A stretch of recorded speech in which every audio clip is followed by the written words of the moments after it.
नमस्कार, मैं शालिनी और आप देख रहे हैं नेशन न्यूज। आपकी आवाज आई। बढ़ते हैं आज की बड़ी खबर की ओर। आगरा किला शिवाजी की होगा पहचान, पीछे होगा मुगलों का नाम। सीएम ने कहा था छत्रपति ने औरंगजेब की सत्ता को दी थी चुनौती। आगरा किले में तीसरी बार शिवाजी का शौर्य प्रदर्शित हुआ है। शिवाजी म्यूजियम बनाने की मांग भी उठ रही है। आगरा में एक बार मुख्यमंत्री योगी आदित्यनाथ ने कहा था कि आगरा में शिवाजी ने औरंगजेब को चुनौती दी थी। आने वाले समय में आगरा किला से मुगलों का नाम पीछे हो जाएगा, ये माना जा रहा है। हिंदवी स्वराज्य की नींव रखने वाले छत्रपति शिवाजी राजे भोंसले का शौर्य आगरा किला के दीवाने खास में देखने को मिला था।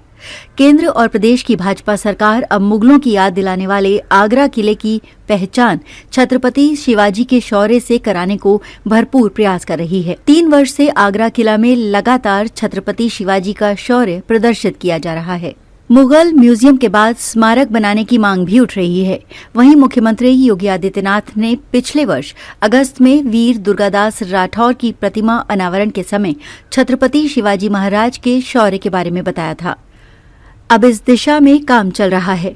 छत्रपति शिवाजी महाराज की जयंती पर बुधवार आगरा किला में शानदार कार्यक्रम हुआ। इसमें छत्रपति शिवाजी महाराज का शौर्य प्रदर्शित किया गया।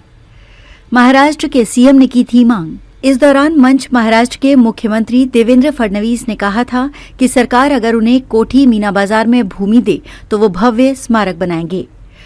इससे पहले आगरा किला के सामने शिवाजी की घुड़सवार प्रतिमा वर्ष 2001 में लगी थी। इसका अनावरण फरवरी 2001 में तत्कालीन गृहमंत्री लालकृष्ण आडवाणी, उत्तर प्रदेश के मुख्यमंत्री राजनाथ सिंह और महाराष्ट्र के मुख्यमंत्री विलासराव देशमुख ने किया था। सड़क से सदन तक हर गतिविधियों पर रहेगी हमारी पैनी नजर। आपकी आवाज गूंजेगी चारों तरफ।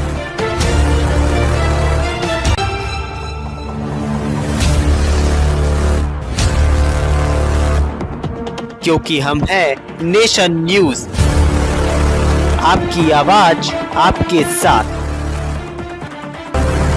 अब तक के लिए बस इतना ही। फिर होगी आपसे मुलाकात। तब तक के लिए नमस्कार और देखते रहिए नेशन न्यूज, आपकी आवाज।